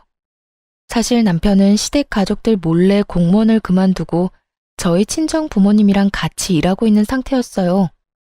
남편 성격에 자기는 친정에 도움받고 있는데 시모는 저를 이유 없이 구박만 하니까 아마 속이 아주 터졌을 거예요. 몇 해 전부터 공무원인 남편의 무기력증은 심해졌어요. 오랫동안 우울감을 토로해서 제가 먼저 일 그만두라 했죠. 공무원 그만두면 당장 뭐 먹고 사냐며 불안해하는 남편에게 저는 애가 없으니 둘이서 어떻게든 먹고 살지 않겠냐며 괜찮다 다독였어요. 남편이 공무원으로 일할 때 정신과도 여러 곳 다녀봤지만 계속 괴로워했었거든요. 그도 그럴 것이 남편의 직장에 계속해서 마찰하는 상사가 있는 듯 했어요. 남편은 선택권 없이 고등학교 졸업하자마자 대학 대신 공무원 시험을 택했어요. 갑자기 시부가 돌아가시고 어린 동생과 엄마를 책임져야 했으니까요. 늘 어깨가 무거웠던 남편은 어린 나이에 공무원 시험 합격해서 지금까지 군말 없이 일했어요. 그래서 얼마나 스트레스가 많았을지 저로서는 가늠도 안 갔죠. 그런 남편의 사정을 알았기에 저는 혹여나 남편을 잃을 수도 있겠다 겁도 났던 것 같아요. 그래서 자신 있게 공무원 그만두라고 했어요. 결혼하고 남편 호봉 충분히 올랐을 때 저는 회사를 그만둬서 전업주부였지만 10주년 가족 여행도 남편을 위해 비용을 제가 다 낸 거였어요. 주부인 제가 그 큰 돈이 어디서 났는지 궁금하시죠? 바로 부모님 김치 공장에서 일을 하면서 벌었어요. 친정 부모님은 남편만 괜찮으면 같이 일하자고 제안하셨죠. 저희 부부는 친정 부모님 덕에 위기를 기회로 바꿀 수 있었습니다. 부모님 평범하게 식당 한다고 했는데 갑자기 웬 김치 공장인지 궁금하시죠? 사실 부모님 식당 단골 손님 중에 엄마 김치 맛에 빠진 사람이 있었거든요. 정말 수년 동안 엄마께 제발 식당 접고 김치 사업 좀 같이 하자고 설득했대요. 엄마는 처음에는 사기꾼인 줄 알아서 듣는 둥 마는 둥 하셨어요. 자기 김치보다 맛있는 집이 널렸는데 어디서 사기치려고 매번 저러는지 모르겠다고 경계하신 거죠. 그러다 코로나 시기를 겪으면서 식당은 좀처럼 회복되지 않았어요. 발길이 끊긴 단골들이 많았는데 변함없이 찾아오는 단골 중 한 명이 그 투자자였어요. 결국 부모님은 그 사람을 믿어보기로 하셨고 김치 사업 열어서 1년 만에 대박이 난 거죠. 시모는 장남이 공무원이라는 사실에 무척 심취해 있는 사람이었고 만에 하나라도 그만두면 큰일 날 것처럼 굴었어요. 그래서 저희는 좀 자리 잡을 때까지 남편 퇴직한 거 비밀로 하기로 했어요. 시모 모르게 친정 부모님이랑 같이 일한 지 벌써 1년이 다 되어갔죠. 그래서 전보다 여유로워진 저희는 시모가 살고 있는 전셋집도 차차 사들이자고 했었어요. 그런데 시모가 하는 행동 보니 저는 단 한 푼도 주기 싫었고 아무것도 해주기 싫었죠. 남편 역시 제사 이후에 저와 같은 입장이었어요. 동서는 대학 졸업 후 평범한 취업 준비생이었는데 시동생을 만나 결혼부터 하게 된 케이스예요. 취준생이라 모아둔 돈은 없어도 동서의 집이 잘 사는 집이었는지 결혼 예단을 무척 잘해왔나 봐요. 시모가 갑자기 제게 그러는 이유를 남편이 추측했는데 아마 동서의 집안에 홀려 시모가 동서를 엄청 예뻐하고 저와 차별하는 듯 했죠. 그래서 저는 물론이고 남편 역시 시댁에 가기를 거부했어요. 시모의 차별에 저보다 더 분노하는 남편이었거든요. 엄마가 어떻게 그래? 그동안 당신이 어떻게 했는데? 미안해, 여보. 솔직히 여보, 나 가식적으로 괜찮다는 말은 못하겠어. 그런데 그렇다고 이게 당신이 미안해할 일은 절대 아니야. 어머님이 나한테 상처 줬는데 당신이 왜 미안해해? 그리고 엄청 못된 남편이었으면 구박받아도 무조건 시댁 가라고 했을 텐데 당신은 나한테 단 한 번도 그런 적 없잖아. 오, 당신 다시는 우리 엄마 집 안 가도 돼. 나 앞으로 엄마 얼굴 안 보고 살아도 된다고. 솔직히 나도 엄마 얼굴 보기 싫은데 당신은 오죽하겠어? 엄마가 당신한테 그러는 건 나한테 그러는 거랑 똑같아. 그랬더니 시모는 아들 통 얼굴 못 봐서 아쉬웠는지 제게 연락을 취하더군요. 혹시 우리 장남한테 무슨 일이 있냐? 동네 전화도 안 받고 얼굴 안 본 지도 오래됐고. 아니 너라도 나서서 나한테 연락해서 내 아들 소식 전해주고 해야지. 이건 뭐 며느리인지 남인지 모르겠구나. 어머님이 먼저 저한테 남보다 못하게 대하셨으니까요. 어떻게 그때 그런 일 있었는데 사과 한마디 없이 아무 일 없었다는 듣고세요? 어머님이 저를 대놓고 미워하는데 남편 마음은 괜찮겠어요? 저 이제 어머님 전화 와도 안 받을 거예요. 이만 끊겠습니다. 제가 퉁명스럽게 전화를 받자 갑자기 수화기 너머로 동서 목소리가 들렸어요. 벌써 둘이서 화해했는지 또 같이 있는 모양이더군요. 시모 대신 제 전화를 받겠다고 나서더라고요. 형님, 제가 듣다 참을 수 없어서 말해요. 어머님한테 왜 이렇게 건방지세요? 뭐라고? 지금 동서가 끼어들 일이 아니야. 어디 감히 전화를 바꿔봤니? 너 정말 개념도 예의도 아주 밥 말아먹은 애구나. 말 함부로 하지 말죠. 제가 어머님 딸이나 마찬가지라서 직접 나서는 거예요. 그리고 솔직히 결혼한 지 10년이 넘었는데 형님 아직도 애가 없는 것도 너무 이상해요. 사실대로 말해봐요. 무슨 문제 있죠? 혹시 그때 말하려던 비밀이 임신 관련 비밀 아니에요? 아니, 진작 손주라도 안겨드렸어야지 어머님이 예뻐하죠. 예뻐할 일을 했으면 어머님이 이러셨을까요? 너 단단히 미쳤구나. 그래, 맞다. 예뻐할 구석이 없어, 쟤는. 얘, 너 병원은 가봤니? 미친 건 너야. 어디 우리 장남대를 끊으려고 해? 동서와 시모는 한 전화기에 대고 동시에 저를 공격했어요.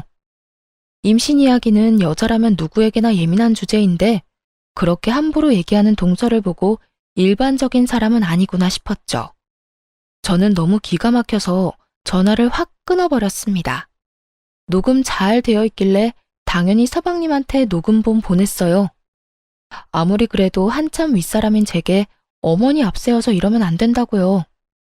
그래도 시동생은 정상이라서 제게 정말 미안하다고 사죄하더군요. 와이프 단돌이 잘하겠다면서요. 저는 그냥 더 이상 스트레스 받기도 싫어서 전화번호 바꾸고 거기까지만 하려고 했어요. 남편 공무원 그만뒀고 부모님 사업 잘 풀렸고 지금에서야 남편이 어디에 일하는지는 아예 말도 안 꺼내려고 했고요. 서러웠지만 그동안 애 못 낳는 며느리라 생각했던 시모아는 다신 안 보면 그만이라고 생각했죠. 그런데 시동생이 남편에게 말해서 남편도 알게 되었어요. 남편은 울분을 토하며 당장 시댁에 가자며 저를 데리고 갔어요. 동서와 시모에게 꼭 사과를 듣고야 말겠다고요. 그러면서 집에 있는 통장 다 챙기는 남편 보고 의아하긴 했어요. 하지만 저도 참았던 서러움이 다 터져버려서 우느라 통장 챙기는 남편에게 뭐 하냐고 물어보지도 못했어요. 시댁에 도착하니 시모는 역시나 반기지 않았고 남편이 미리 불렀는지 시동생과 동서가 와 있었어요. 시동생 부부는 이미 싸웠는지 둘 다 표정이 안 좋더라고요. 어머님, 저희 왔어요. 정말 마지막이라 생각하고 어머님이라 불러봤네요. 그런데 역시나 시모 인사도 안 받고 휙 고개를 돌리더라고요. 동서 역시 믿는 구석이 있으니 저나 남편에게 인사도 안 했고요. 모든 게 불편해 보이는 시동생만 저와 남편에게 아는 체를 했어요. 그래서 저는 이제는 당하고 싶지 않아서 세게 나갔어요. 동서는 이제 인사도 안 하기로 한 거야? 아직은 한 가족이잖아. 윗사람한테 똑바로 하자. 꼰대같이 왜 저래 진짜? 제가 왜요? 반가운 사람한테 인사하는 거라 배워서요. 부모님이 동서를 한참 잘못 가르치셨네. 뭐라고요? 너 왜 그래 진짜? 자기는 걱정 마. 어머님이 내 맘대로 하고 싶은 대로 해도 된다 했거든? 그리고 왜 자꾸 내 편 안 들고 저 여자 편만 들어? 너 누구 남편인데? 진짜 미쳤어? 시동생은 막 나가는 동서 앞에서 무척 당황해했고 시모는 아니나 다를까 그런 동서를 두둔했어요. 그래, 내가 세기한테 그래도 된다고 허락했다. 그 긴 세월 애도 안 낳았으면서 너는 도대체 뭘 믿고 어디서 유세냐? 네가 그동안 내 아들 나란 일할 때 한 게 뭐냐? 집에서 밥만 축내고 말이야. 우리 가문의 대를 이을 사람은 우리 새애기 뿐이야. 너는 가망이 없잖니? 남편은 시모의 막말에도 동서의 시건방짐에도 전처럼 흥분하지 않았어요. 저도 피가 차게 식었지만 남편이 손을 잡길래 더 이상 나서지 않고 가만히 있었어요. 엄마, 고정하시고 제가 괜히 드릴 말씀이 있어서 왔어요. 엄마 전셋집 말이에요. 이제 그 집 살 수 있어요. 남편은 갑자기 집에서 챙겨온 통장들을 내밀었고 시모는 통장에 찍힌 큰 액수를 보고 깜짝 놀랐어요. 뭐, 정말이냐? 아이고, 역시 엄마 생각하는 건 우리 장남밖에 없다. 그럼 드디어 전세 생활 청산하고 내 집이 생기는 거야? 그런데 이게 금액이 많냐? 아니 공무원 월급으로 가능한 액수가 아닌데 장남 너 이 돈 다 어디서 난 거냐? 너 복권이라도 당첨된 거야? 응? 그런데 같이 통장 들여다보고 놀라던 동서가 이상하게 점점 표정이 안 좋아지더라고요. 어머님, 그런데 저한테 이 집 자가라고 하지 않으셨어요? 저는 지금까지 그렇게 알고 있었는데 저희 엄마 아빠도 그렇게 알고 계셔서 그동안 제 결혼에 돈 많이 쓴 거예요. 이 집 저한테 물려주신다고 하셨잖아요. 아니 곧 된다는 거였지 아가. 걱정 마라. 너도 이 통장 액수 좀 봐라. 곧 내 말대로 그렇게 되겠지? 그래도 아직은 아닌 거잖아요. 자기야, 진짜 여기 전셋집이야? 엄마, 그런 거짓말을 왜 하셨어요? 그리고 여기가 엄마 집이라 했어도 당신이 뭐 했다고 받아. 그랬으면 받았어도 고생한 형수님이 받는 게 맞지. 시모의 거짓말에 노란한 동서는 서방님과 투닥거렸어요. 그때 남편은 조용히 좀 하라며 하던 말을 이어나갔죠. 네, 저 복권 당첨됐어요. 다들 말을 잊지 못하고 눈이 땡그레졌어요. 저 또한 남편에게 무슨 말이냐며 툭툭 쳤죠. 그런데 남편의 이어지는 말에 저는 살짝 감동했어요. 다름 아니라 이 사람이 1등 복권이더라고요. 이 사람 덕분에 나 공무원 그만두고 여기까지 왔어요. 뭐? 공무원을 왜 그만둬? 너 인연, 넌 이미 알고 있었지? 설마 저번에 말하려고 했던 비밀이 공무원 그만뒀다는 거야? 네, 맞아요. 이 사람 공무원 일 제가 그만두라고 했어요. 그런데 이게 미쳤나? 시모가 제 뺨을 올려붙이려는 순간 남편이 온몸으로 막았어요. 그제서야 남편은 할 말 다 해서 미련 없다는 듯 시모에게 대들었죠. 제발 그만하세요, 제발. 이제 엄마 아들이 돈은 넉넉하게 있어도 엄마한테 절대 못 써요. 왜냐고요? 이 돈 전부 이 사람이랑 장모님 덕에 벌었거든요. 뭐야, 겨우 조그만 식당 하는 사돈이 너한테 어떻게 그 많은 돈을 벌게 해줘? 너 어디 말이 되는 소리를 해라. 가만 보니 내가 새애기만 예뻐하니까 너 네 부인도 예뻐해달라고 지금 거짓부렁으로 감싸는 거야? 으이그, 지금 당장 이혼해도 시원찮다. 어디 감히 공무원 앞길을 막아? 그놈의 공무원 일하다가 엄마 아들 정신병 걸려서 죽을 뻔했다고요. 그걸 구해준 게 이 사람이에요. 뭘 알고 말하세요? 이어서 남편이 김치 사업이 대박난 이야기를 하니 시모는 할 말을 잃고 입을 떡 벌리곤 한참을 멍하니 있었어요. 밑바닥 내리찍던 남편 멱살 끌고 올려서 여기까지 성공시켰다고 하니 시모가 한순간에 꿀먹은 벙어리가 된 거죠. 이제 다 아셨죠? 엄마한테 장남해 해드릴 건 이제 없어요. 아들, 그러지 말고 내 말 좀 들어봐. 엄마가 잘못했다, 응? 예, 아가. 그동안 많이 서운했지? 내가 잠시 심술 부린 거야. 그 정도 늙은이 심술은 이해해 줄 수 있는 거지? 냉담한 저와 남편의 반응에 시모는 말 그대로 정말 땅을 치면서 후회했어요. 바닥에 엎드려 흐느끼며 잘못했다고 사과하더군요. 하지만 그런 모습에도 남편은 흔들리지 않았어요. 지금까지 하신 것도 충분히 용서 못하지만요, 엄마. 아이 얘기까지 꺼내서 공격하는 거 너무 비겁했잖아요. 그동안 우리가 애 못 낳는 이유가 뭔지는 아세요? 다 나 때문이라고요. 사실 남편은 한 아이의 아빠가 되는 것도 많이 두려워했었습니다.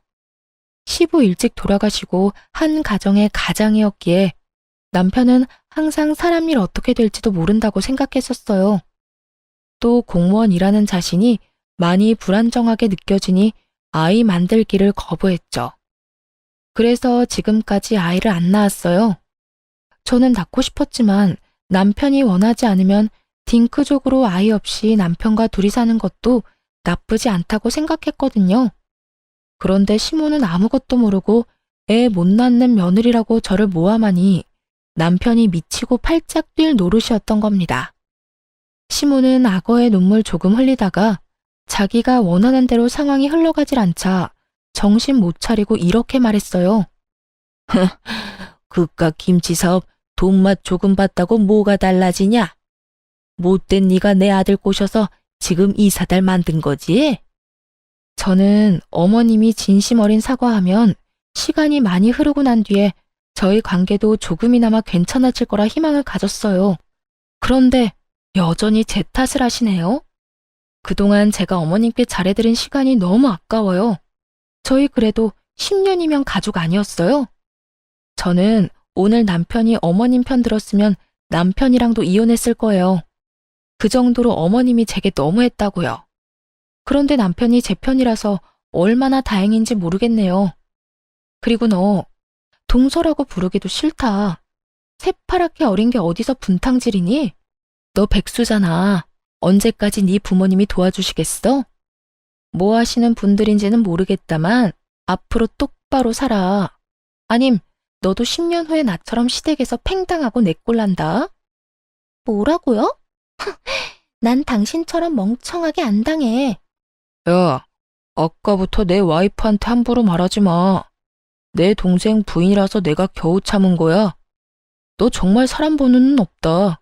어떻게 저런 천박한 여자랑 결혼한 거야? 형, 내가 미안해. 형수님, 제가 대신 죄송합니다. 동서는 시동생한테 가만히 있을 거냐고 사과를 왜 하냐며 소리를 고래고래 질렀어요. 내가 살면서 형 도움 얼마나 받았는지 다 아는 네가 이러면 안 되지. 당장 우리 형수님한테 사과드려.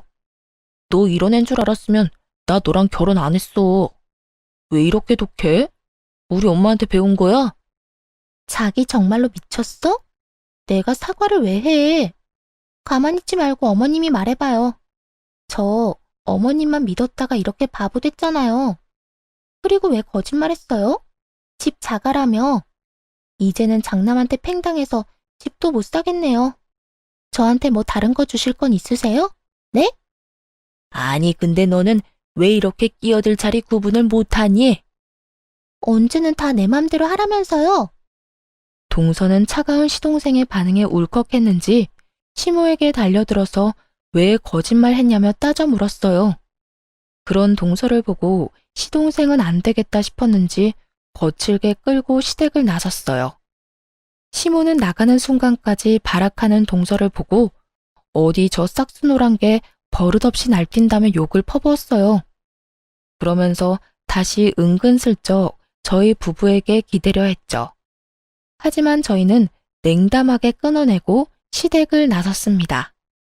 남편은 끝낼 때 똑바로 끝내야 한다며 시모의 전셋집, 이번 전세 계약이 끝나면 알아서 살 집 구하시라고 선언했죠. 아니, 갑자기 그게 무슨 소리야?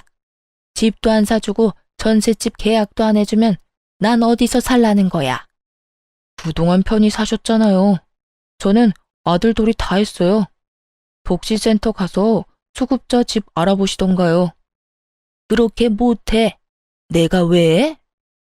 그 전셋집 이 사람이랑 저 없는 돈 모아서 같이 구해드린 거예요.